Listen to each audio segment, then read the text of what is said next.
Hello बच्चों, कैसे हो सभी। होप आप सभी ठीक होंगे। तो जैसा कि आप सभी जानते हैं, मेरा नाम है प्रशांत और आप और हम मिलकर पढ़ रहे हैं जनरल ऑर्गेनिक केमिस्ट्री। तो लास्ट लेक्चर में हमने कहाँ तक देख लिया था, हमने कंप्लीट कर लिया था स्ट्रक्चरल रिप्रेजेंटेशन को, कि किस तरह से स्ट्रक्चर्स को रिप्रेजेंट किया जाता है ऑर्गेनिक में। ठीक है जी।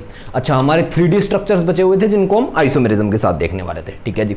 अच्छा, आज के लेक्चर में हम क्या जानने वाले हैं, तो आज का लेक्चर बहुत इंपॉर्टेंट होने जा रहा है। आज के लेक्चर में हम जानने वाले हैं इफेक्ट्स इन ऑर्गेनिक या इफेक्ट्स इन ऑर्गेनिक कंपाउंड्स, या हम कह सकते हैं कि इफेक्ट्स इन ऑर्गेनिक केमिस्ट्री, कि पूरी ऑर्गेनिक केमिस्ट्री में किस किस तरह के इफेक्ट्स लगते हैं और कौन से इफेक्ट्स। तो इलेक्ट्रॉनिक इफेक्ट्स यानी इलेक्ट्रॉन्स जो इफेक्ट्स लगाते हैं उनकी हम बात करेंगे।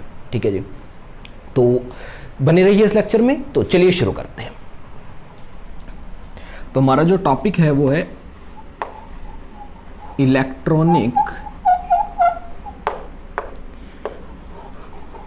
इफेक्ट्स इन ऑर्गेनिक केमिस्ट्री, कि कौन कौन से इलेक्ट्रॉनिक इफेक्ट्स होते हैं ऑर्गेनिक केमिस्ट्री में। ठीक है जी। तो अगर मैं इफेक्ट्स को क्लासिफिकेशन बनाऊं इफेक्ट्स का, तो मेनली इसको दो पार्ट्स में हम क्लासिफाई कर सकते हैं। फर्स्ट पार्ट होता है परमानेंट इफेक्ट्स। परमानेंट इफेक्ट्स, ठीक है जी। एंड सेकंड क्या होता है हमारे पास, तो सेकंड होता है टेम्परेरी इफेक्ट्स। टेम्परेरी इफेक्ट्स, ठीक है जी। अच्छा, ये सब कौन से इफेक्ट्स हैं, तो ये सब इफेक्ट्स हैं इलेक्ट्रॉनिक इफेक्ट। इलेक्ट्रॉनिक, या पूरा लिखते हैं इलेक्ट्रॉनिक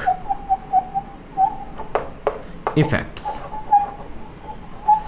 इसके अलावा भी कुछ इफेक्ट्स होते हैं जो होते हैं स्टीयरिक इफेक्ट्स, और उनको हम ज़्यादा डिटेल में नहीं पढ़ेंगे, उनके बारे में सिर्फ ये जानेंगे कि वो होते क्या हैं। ठीक है जी। वो उनके बारे में हम सिर्फ थोड़ा सा जानेंगे कि वो क्या होते हैं। तो पहले हमारा जो मेन कंसर्न है वो है इलेक्ट्रॉनिक इफेक्ट्स, क्योंकि हमारे काम के सबसे ज़्यादा कौन है, इलेक्ट्रॉनिक इफेक्ट्स ही हमारे काम के। ठीक है जी। अच्छा, तो इलेक्ट्रॉनिक इफेक्ट्स में दो तरह के होते हैं, परमानेंट और टेम्परेरी। तो परमानेंट सबसे इंपॉर्टेंट होते हैं, और परमानेंट में हमारे पास आते हैं सबसे पहले इंडक्टिव इफेक्ट। इंडक्टिव इफेक्ट, इसके बाद हमारे पास आता है रेजोनेंस। उसके बाद हमारे पास आता है हाइपर कॉन्जुगेशन। हाइपर कॉन्जुगेशन, या पूरा लिखूं तो हाइपर कॉन्जुगेशन। ठीक है जी। अच्छा, इसके अलावा एक इफेक्ट हमारे पास हम कह सकते हैं कि एरोमेटिक इफेक्ट भी होता है। ठीक है जी, या एरोमेटिसिटी भी कह सकते हैं, एरोमेटिसिटी। ठीक है जी। तो ये चार मेनली हमारे पास होते हैं, रेजोनेंस, इंडक्टिव, हाइपर कॉन्जुगेशन और एरोमेटिसिटी। टेम्परेरी इफेक्ट्स की जहां तक बात है तो इनमें सिर्फ एक ही होता है, इलेक्ट्रोमेरिक इफेक्ट। इलेक्ट्रोमेरिक इफेक्ट, ठीक है जी। अच्छा, और इसके अंदर क्या होते हैं, स्टीयरिक इफेक्ट क्या होते हैं, तो स्टीयरिक इफेक्ट होते हैं SIR, SIP एटसेट्रा। ठीक है जी। SIR, SIP etcetera. Stearic effects को हमें ज़्यादा डिटेल में नहीं जानना है, हमें जिनको सबसे ज़्यादा डिटेल में जानना है वो है ये और ये वाले इफेक्ट्स। ठीक है जी। अच्छा, जहाँ तक बात है इंडक्टिव की, तो सबसे पहले हम इंडक्टिव को ही पढ़ेंगे। इंडक्टिव जो है वो दो टाइप का हो सकता है। अच्छा, पहले तो ये इलेक्ट्रोनेगेटिविटी वैल्यूज़ पे बेस्ड करता है, इलेक्ट्रोनेगेटिव वैल्यूज़ पे बेस्ड करता है। ठीक है जी। EN वैल्यूज़ पे बेस्ड होता है। ठीक है जी। अच्छा, उसके बाद आता है रेजोनेंस। तो रेजोनेंस का जहाँ तक है, तो रेजोनेंस को हम क्या कर सकते हैं, रेजोनेंस को हमें दो पार्ट्स में पढ़ना पड़ेगा मेनली। रेजोनेंस को हमें दो पार्ट्स में पढ़ना पड़ेगा। ठीक है जी। एक बार उधर का मिटाते हैं और वहाँ पे लिख लेते हैं। तो रेजोनेंस की जहाँ तक बात है, इसको हमें दो पार्ट्स में पढ़ना पड़ेगा। फर्स्ट इसका है स्ट्रक्चरल पार्ट और दूसरा इसका है इफेक्ट पार्ट। ठीक है जी।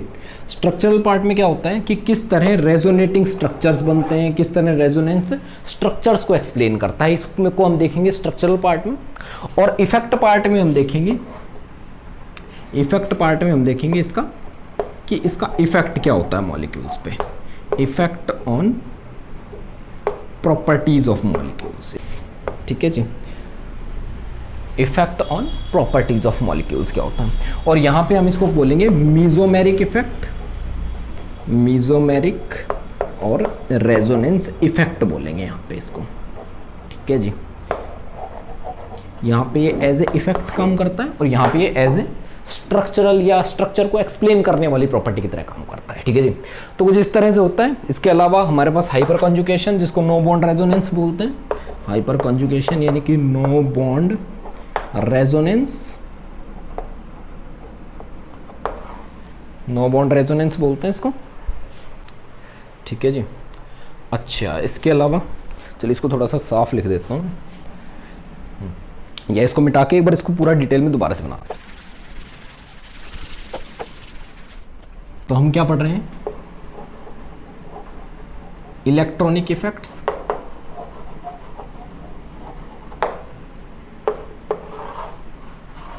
जो कि मेरे पास दो तरह के हैं। पहले है हमारे पास परमानेंट और दूसरे हमारे पास कैसे हैं, तो टेम्परेरी। ठीक है जी।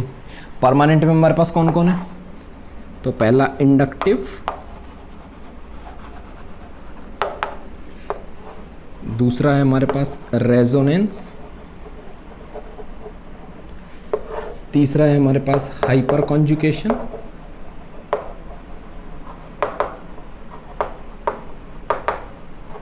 ठीक है जी। और चौथा हमारे पास क्या आता है, तो एरोमेटिसिटी,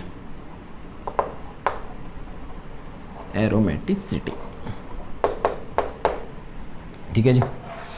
और टेम्परेरी हमारे पास सिर्फ एक ही इफेक्ट होता है, इसको बोलते हैं इलेक्ट्रोमेरिक।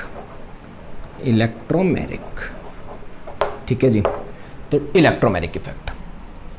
इंडक्टिव हमने देखा किस पे बेस्ड होता है, तो EN वैल्यू पे बेस्ड होता है, EN वैल्यू बेस्ड होता है ये। ठीक है जी, EN वैल्यूज पे बेस्ड होता है। अच्छा, जहाँ तक रेजोनेंस का सवाल है, तो रेजोनेंस को दो तरह से पढ़ते हैं। पहला होता है स्ट्रक्चरल फॉर्म, स्ट्रक्चरल, और दूसरा क्या बताया था हमने, तो उधर देखिए इफेक्ट की फॉर्म में। ठीक है जी। अच्छा, अगर हम इफेक्ट की फॉर्म में बात करें तो इसको बोलते हैं मीजोमेरिक या रेजोनेंस इफेक्ट बोलते हैं इसको, रेजोनेंस इफेक्ट बोलते हैं इसको। ठीक है जी। इसके अलावा हाइपर कॉन्जुगेशन, जिसको बोलते हैं नो बॉन्ड रेजोनेंस। ठीक है जी। और एरोमेटिसिटी, जिसके अंदर हम क्या पढ़ेंगे, तो इसमें पढ़ेंगे हम हक्कल रूल, हक्कल का जो रूल होता है, हक्कल्स रूल। ठीक है जी। तो इस तरह से कुछ हमारे पास है इलेक्ट्रॉनिक इफेक्ट्स की पूरी डिटेल्स, या इलेक्ट्रॉनिक इफेक्ट्स का पूरा स्ट्रक्चर। ठीक है जी। तो कुछ इस तरह से होता है, इसको ध्यान से देख लीजिए, इसको नोट कर लीजिए। एंड इसके बाद चलते हैं आगे।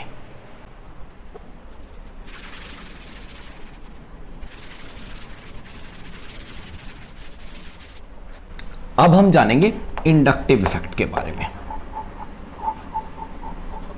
इंडक्टिव इफेक्ट के बारे में, ठीक है जी। तो कुछ बातें, पहली कि ये परमानेंट इफेक्ट है, परमानेंट इफेक्ट है, ये तो सभी को पता है, ये बात तो हमें बिल्कुल पता है कि परमानेंट इफेक्ट है। दूसरी बात हमें क्या पता है कि ये इलेक्ट्रोनेगेटिविटी वैल्यूज पे बेस्ड होता है, इलेक्ट्रोनेगेटिविटी वैल्यूज पे बेस्ड होता है, ठीक है जी। अच्छा, इसके अलावा थ्रू बॉन्ड अप्लाई होता है, थ्रू बॉन्ड अप्लाई होता है, ठीक है जी। तो ये कुछ बातें थी। अच्छा, इसमें क्या होता है, तो इलेक्ट्रॉन्स का डिस्प्लेसमेंट होता है थ्रू सिग्मा बॉन्ड, और कहां से कहां होगा, from less electronegative atoms to more electronegative atom, more electronegative atom की तरफ, ठीक है जी। लेस इलेक्ट्रोनेगेटिव एटम से मोर इलेक्ट्रोनेगेटिव एटम की तरफ। इसमें क्या होता है, तो इसमें होता है इलेक्ट्रॉन्स का मूवमेंट। इस चीज को हम बोलते हैं इंडक्टिव इफेक्ट। आइए एक एग्जांपल लेते हैं और समझते हैं। फॉर एग्जांपल मान लीजिए जैसे हमारे पास है CH3 CH2 और मान लीजिए क्लोरीन, ठीक है जी। क्या ले लिया मैंने, क्लोरीन। अब हमें पता है कि ये कुछ किस तरह से बॉन्ड है, तो C 3 हाइड्रोजन, यहाँ पे C 2 हाइड्रोजन और यहाँ पे Cl, ठीक है जी। कुछ इस तरह से बॉन्ड है। अच्छा, अब इस बॉन्ड के जो 2 इलेक्ट्रॉन्स होंगे, वो 2 इलेक्ट्रॉन्स क्या होंगे, यहाँ पे क्लोरीन जो है वो तो क्या है, मोर इलेक्ट्रोनेगेटिव है, क्लोरीन तो मोर इलेक्ट्रोनेगेटिव है, और कार्बन उससे क्या है, लेस इलेक्ट्रोनेगेटिव। तो ये जो इलेक्ट्रॉन्स है वो क्या होंगे, वो थोड़ा क्लोरीन की तरफ खिंच जाएंगे, क्लोरीन की तरफ क्या हो जाएंगे, अट्रैक्ट हो जाएंगे, थोड़ा सा क्लोरीन की तरफ अट्रैक्ट हो जाएंगे। और उस अट्रैक्शन को हम कैसे दिखाएंगे, तो बॉन्ड के बीच में एक एरो की फॉर्म में, कि भाई इलेक्ट्रॉन्स इधर से थोड़ा सा इधर मूव हो गए हैं। अच्छा, एक बात बताइए, क्या ये कार्बन से निकल के क्लोरीन के ऑर्बिटल में चले जाएंगे, नहीं, हमेशा रहेंगे कार्बन के ऑर्बिटल में, बट कहाँ थोड़े से शिफ्ट हो जाएंगे क्लोरीन की तरफ, ठीक है जी। तो इसका मतलब एक और पॉइंट अगर मैं लिखना चाहूं तो क्या लिख सकता हूं,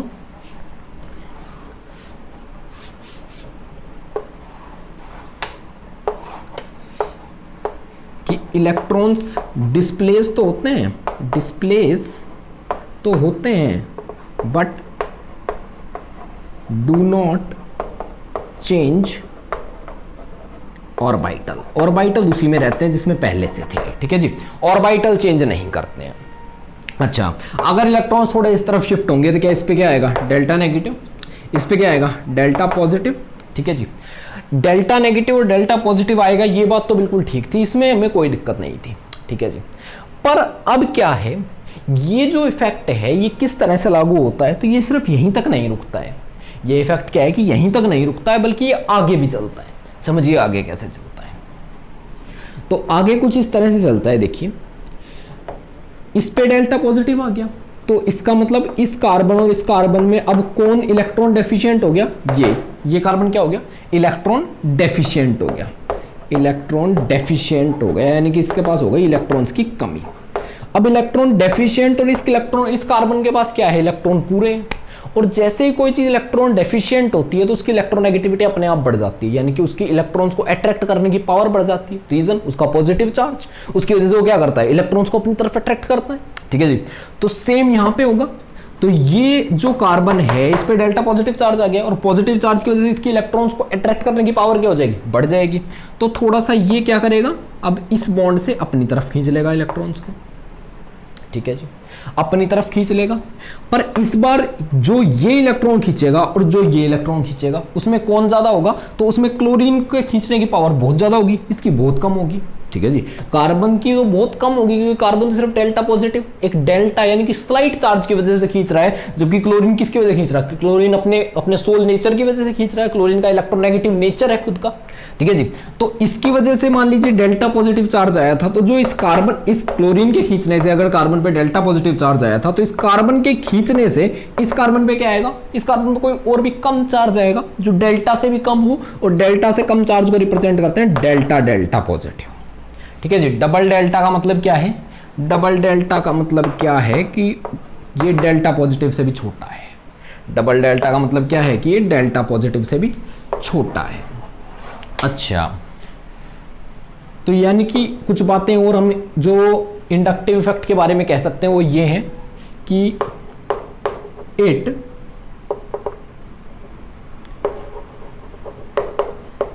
continues through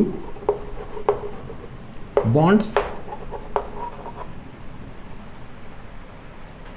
ये कंटिन्यू रहता है बॉन्ड्स के थ्रू, ठीक है जी। जैसे एक बॉन्ड में हो गया तो उससे अगले में भी होगा, उससे अगले में भी होगा, ठीक है जी। पर कंटिन्यू रहता है बॉन्ड के थ्रू, पर उसके बाद क्या होता है, तो इसका जो इफेक्ट है वो जैसे जैसे कार्बन दूर होता जाता है, या बेसिकली जो मेन खींचने वाला है दैट इज क्लोरीन, यहाँ पर जो क्लोरीन है उससे जैसे जैसे कार्बन दूर होता जाता है वैसे वैसे क्या हो जाता है, ये कम होता जाता है। देखिए इस पे डेल्टा है, इस पे डेल्टा डेल्टा आया, और अगर इसके फर्दर कोई कार्बन होता है तो उस पर और भी कम चार्ज आता, ठीक है जी। तो ये क्या होता है, it decreases as the centre of effect goes far. जब जो सेंटर ऑफ इफेक्ट है, यानी कि जिसके कारण इफेक्ट लगना शुरू हुआ था, वो जितना जितना दूर होता जाएगा ये इफेक्ट भी उतना ही क्या होता जाएगा, कमजोर होता जाएगा। और क्या कहते हैं कि it becomes negligible, it becomes negligible हो जाता है at third atom. Third atom पे क्या हो जाता है, नेग्लिजिबल हो जाता है, लगभग खत्म हो जाता है थर्ड इफेक्ट, थर्ड किस पे जाके, थर्ड एटम पे जाके, ठीक है जी। तो आइए एग्जांपल लेते हैं थर्ड एटम पे जाने का और चलते हैं आगे। फॉर एग्जांपल मान लीजिए हमारे पास क्या है, तो हमारे पास है कुछ कार्बन कार्बन कार्बन, और ये मान लीजिए हमारे पास है फ्लोरीन, ठीक है जी। फ्लोरीन इस कार्बन से खींचेगा, ठीक है जी। अच्छा, तो इस पे क्या आएगा, डेल्टा पॉजिटिव, इस पे आएगा डेल्टा नेगेटिव। अब ये क्या करेगा, इस कार्बन से खींचेगा तो इस पे और कम आएगा, that is delta delta positive. और ये जब इससे खींचेगा तो ये क्या जाएगा, डेल्टा डेल्टा डेल्टा पॉजिटिव। और ये क्या होता है, लगभग नेग्लिजिबल होता है, लगभग क्या होता है, नेग्लिजिबल होता है, ठीक है जी। लगभग जीरो होता है, लगभग जीरो, ठीक है जी। लगभग हम इसको क्या कह सकते हैं कि हम इसको नेग्लेक्ट ही कर सकते हैं कि ये है ही नहीं कुछ, कि ये है तुम दिखने में है पर वैसे इसकी कोई वैल्यू नहीं है, बहुत इतनी मिनिमम वैल्यू है इसकी, ठीक है जी। अच्छा, अब क्या होता है, जो इंडक्टिव इफेक्ट होता है वो दो टाइप का होता है बेसिकली, ठीक है जी। दो टाइप का होता है, that is minus I and plus I. तो सवाल है ये माइनस आई और प्लस आई क्या होते हैं, तो कुछ इस तरह से होता है। देखिए जो CH बॉन्ड होता है, CH बॉन्ड, ऐसा माना जाता है, इसको एक स्टैंडर्ड माना जाता है। इसको क्या माना जाता है, स्टैंडर्ड माना जाता है, स्टैंडर्ड, ठीक है जी। इसको माना जाता है स्टैंडर्ड। अब स्टैंडर्ड मानने का क्या मतलब है कि अगर कोई बॉन्ड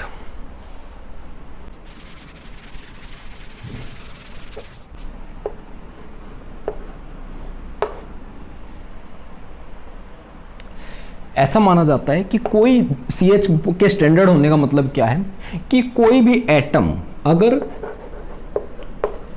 मोर इलेक्ट्रॉन विड्रॉइंग है, मोर इलेक्ट्रॉन विड्रॉइंग है किससे, देन H से ज़्यादा विड्रॉइंग है, ठीक है जी। अगर कोई भी एटम H से ज़्यादा इलेक्ट्रॉन विड्रॉइंग है तो हम क्या कहते हैं, मान लीजिए C के साथ कोई Y ग्रुप लगा हुआ है और Y की जो इलेक्ट्रोनेगेटिविटी है वो ग्रेटर है इलेक्ट्रोनेगेटिविटी ऑफ हाइड्रोजन से, तो क्या करेगा, ये कार्बन से इलेक्ट्रॉन लेगा, और इलेक्ट्रॉन लेगा तो खुद पे कौन सा चार्ज एक्यूमुलेट करेगा, नेगेटिव, डेल्टा नेगेटिव, ठीक है जी। और डेल्टा नेगेटिव क्योंकि आया है और इलेक्ट्रॉन मतलब लिए हैं, तो इसका मतलब ये क्या है, तो इस इफेक्ट को हम कहेंगे माइनस आई इफेक्ट, ठीक है जी। यानी कि कोई भी बॉन्ड जिसमें CH बॉन्ड से ज़्यादा क्या है, कार्बन पे ज़्यादा पॉजिटिव और बॉन्ड पे ज़्यादा नेगेटिव है, यानी कि कोई भी जो H से ज़्यादा कार्बन से खींच लेता है वो सभी क्या शो करेंगे, तो माइनस आई शो करेंगे।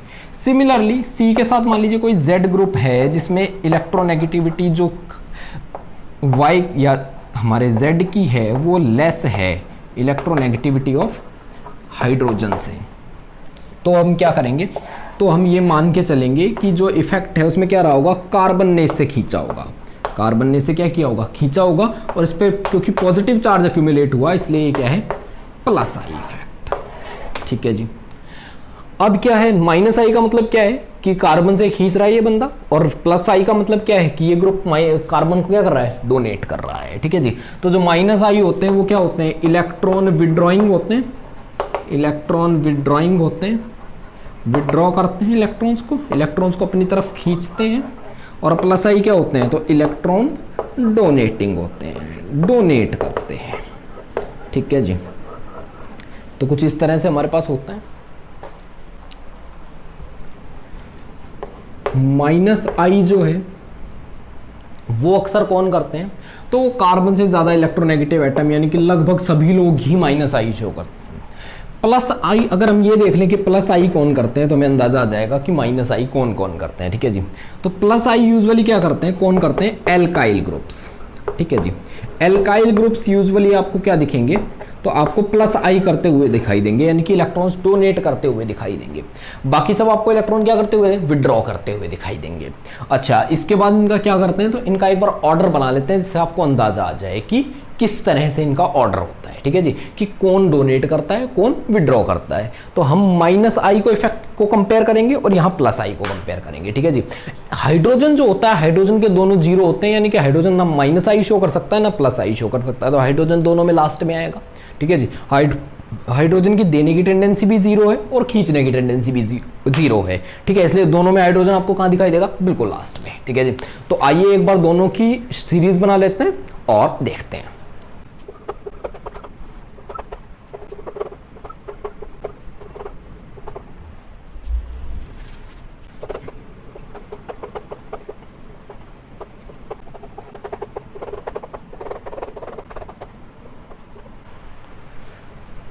तो ये लीजिए, ये आ गई हमारे पास टेबल। अच्छा जी, तो टेबल में हमारे पास क्या है, पहले हम माइनस आई को कंपेयर कर लेते हैं। माइनस आई में क्या है, सबसे पहले NR3, ठीक है जी, यानी कि नाइट्रोजन और 3 एल्काइल ग्रुप। R क्या होता है, R कोई भी एल्काइल ग्रुप है, एल्काइल ग्रुप अक्सर जैसे कि मिथाइल, जैसे कि इथाइल एटसेट्रा, ठीक है जी, मिथाइल इथाइल एटसेट्रा। अच्छा, उसके बाद क्या है, उसके बाद है NO2, उसके बाद है SO2R। SO2R कैसा दिखता है, तो एक बार मैं इसको मिटा देता हूँ।